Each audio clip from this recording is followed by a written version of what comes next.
Bum. Hello, hello, hello. Gareth Naylor, watercolour landscape artist here. And I'm doing 50 watercolour sketches of Spain. And this is painting number 6. And this is a beach in Nerja. So this is my original sketch. And now I'm going to show you the second one I did. So first of all, I've done my pencil drawing. And this paper is about 30 by about 25 centimeters, maybe, roughly. So this is cobalt blue, and I'm using a mop brush. And what I'm doing now is I'm adding more water and just making the mix weaker as I come down. So this is done at 3 times the normal speed. Being a bit careful around those parasols. Okay, so that's blue with a touch of alizarin crimson, cobalt blue, alizarin crimson. And now I'm doing the sea.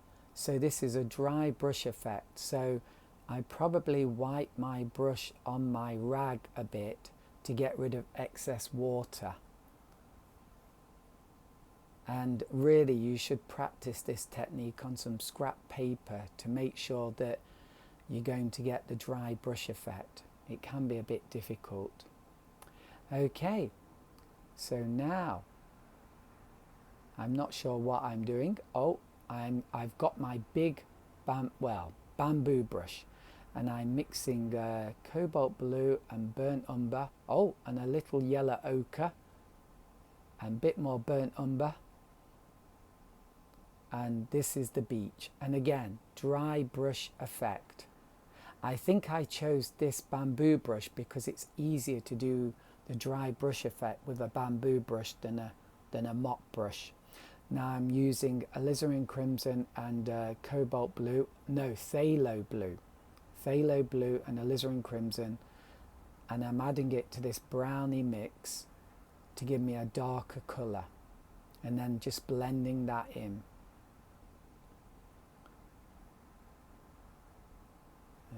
Okay, so I did quite a lot there, and just cleaning up with some tissue, and then I'm going to spray this to get some texture. So you might have to wait a while for it to dry a little and then spray it to get the best effect. Now I'm using burnt umber with some phthalo blue, and I'm doing the mountain in the distance. Actually, this might be phthalo blue with a touch of, phthalo blue with burnt umber. Now I'm adding a bit more water here to soften it. But I think I went wrong with this mountain. I think I should have done it more blue, and I should have done it maybe a little bit stronger. And I'm fading it off at the bottom. Okay, that's dried off. Now, phthalo blue, wow, burnt sienna, and I'm making a green there, and here, phthalo blue and alizarin crimson and some burnt umber, making a dark colour. That colour was perhaps a bit too dark, so here I go. So I'm using my mop brush and covering a lot of space very quickly. Now I'm trying to add more burnt umber here, to kind of add a bit more colour to it so it's not so monotone. Then I'm using my green mix and a small bamboo brush. You see how I get those lovely edge effects with this small bamboo brush? It looks like trees, right? And now I'm spraying it to keep it wet. Now I'm using more of this pure burnt umber brown just there at the edge, and can you see it looks a little bit different in colour? So it's really good to have some variety in these big mass areas of colour. Okay, and now at the bottom I'm using a blue, maybe cobalt blue, and I'm blending it into the colours above. And I'm using a small bamboo brush. And I want to get like a dry brush effect at the bottom, just like that. I can't do it there, so I just do like a few little dots, a few little lines. You'll see me do that in a minute, hopefully. Yeah, I'm using a real thin brush now, and I'm doing just a few little lines to give it a rough edge at the bottom. I think that looks more natural. A few dashes.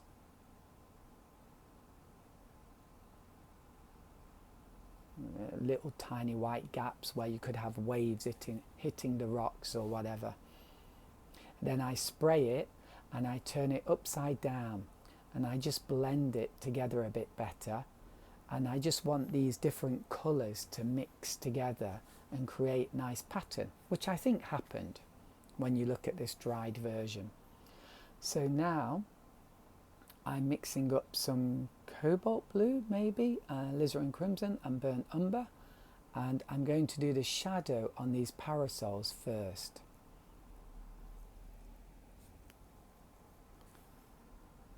Yeah, actually I'm using a round brush, but I change in a minute to, and this is a light blue I'm using here, but I change in a minute to a bamboo brush because I find that they are better than round brushes. You get a sharper point. So now I'm using my dark mix for this figure. And I'm finding it quite difficult with this round brush. Oh, no, sorry. Now I'm using my thin bamboo brush, which gives me a nice edge. And so it's much easier. A nice point, sorry. It's much easier with this brush because it's got a lovely point. So it's very easy to paint these intricate figures. And I am blending colours into this, or charging it with colours like burnt sienna or burnt umber. Now his legs, I try to do a dry brush effect, but I don't totally succeed.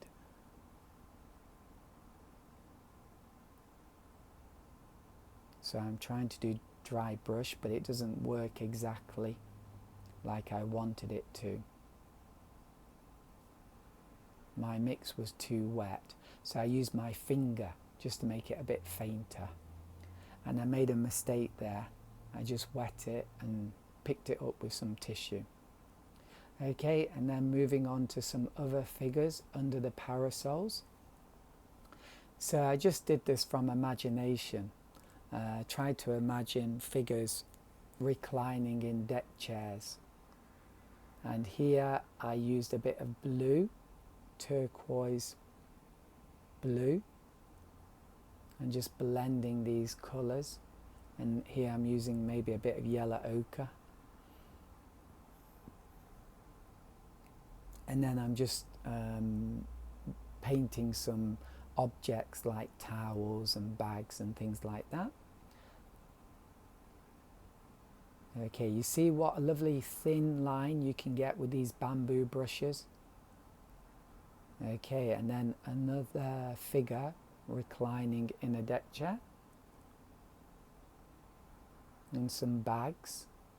Now this is a bit dangerous because that bag and the other bag, they look too similar. So you always have to be careful of this, things looking too regular or clone-like. It stops your painting looking natural. And then this is a figure that I actually copied from the photograph, reclining in a deck chair.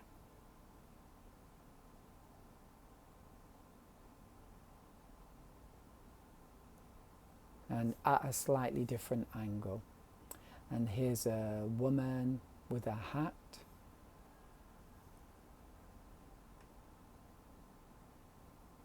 There, I'm changing that bag a bit. I'm making it a bit different.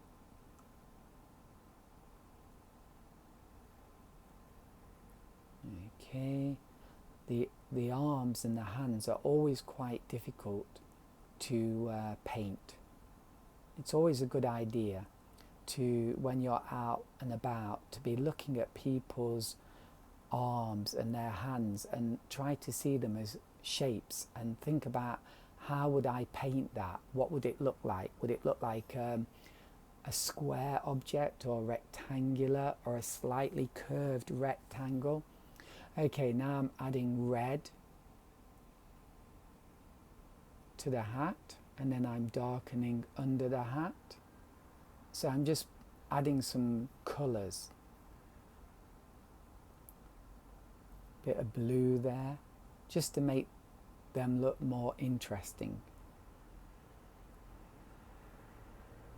And now I'm using maybe phthalo blue, alizarin crimson, and doing the shadows. There's perhaps a little bit of brown in there, burnt umber or something. And there we go. Quite nice. And now I'm doing the parasols, and it's dried now, so I'm just going to colour over the shading I did. So this is something like cadmium red. It's just a bright red. And now I'm using that turquoise. It's something turquoise light, but it's just a kind of greeny blue.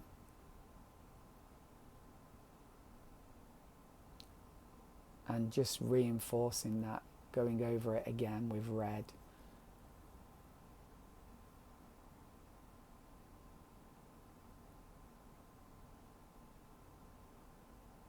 So looking quite good.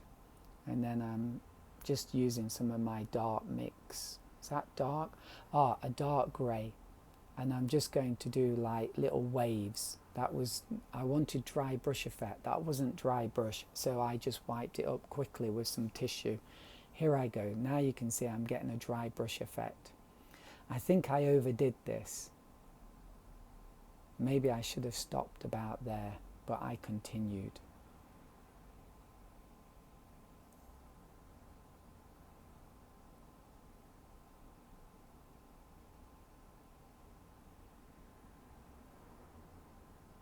And maybe I didn't really get them straight enough.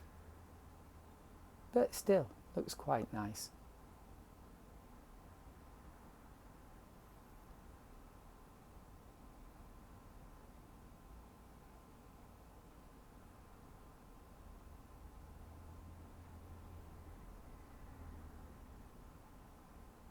So even darker. But you can see I'm getting this dry brush effect, and it does look fairly interesting, fairly convincing.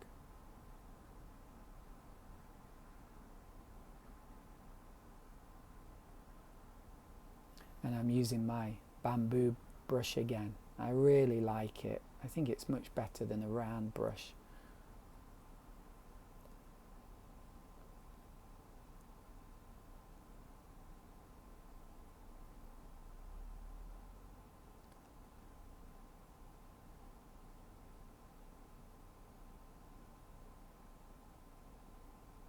And I think now I was looking for my white paint. That's why there's a bit of a delay. So I'm using titanium white, and now I'm using a liner brush, and I'm just doing a few highlights. So I'm not sure I should be doing highlights on top of their heads, because they should be in shade there, but there you go. Maybe that's just habit. So the sun is coming from the right, and I'm just doing a few little sparkles in the sea.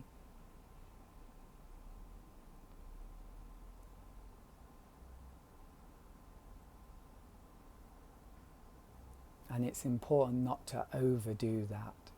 Although I perhaps should have done that a bit more on the parasols. That would have looked a bit better, I think. Okay, so there's a bit of a delay here. Oh, here I am again.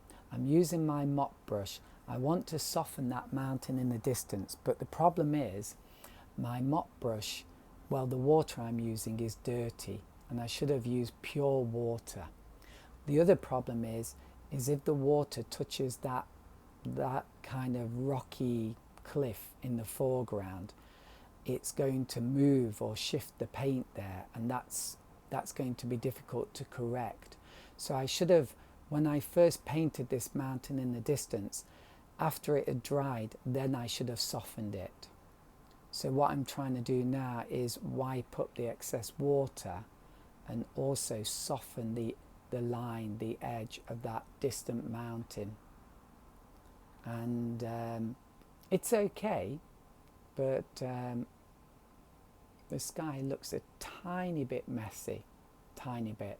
And overall, I think the mountain in the distance is a bit too faint.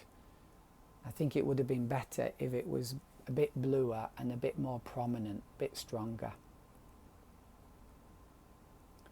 Oh, and now I'm doing these again. I think they need to be a bit redder or a bit more vibrant, and the blue as well. So I think that was a good idea to paint them again. And there we go, finished. So I hope you found that interesting. Here's the final picture. I'm really happy with the textural effect here. I do think the far distant mountain should be more prominent and a bit bluer. And maybe the sea, the texture of the sea could be improved a little bit more. There needs to be a bit more sea sparkle in this second one. The first one was a bit better in that respect, but please have a go, and remember, don't worry too much about doing a great painting. Just enjoy it, and then you'll do more paintings and you'll just get better. Bye for now. Bye.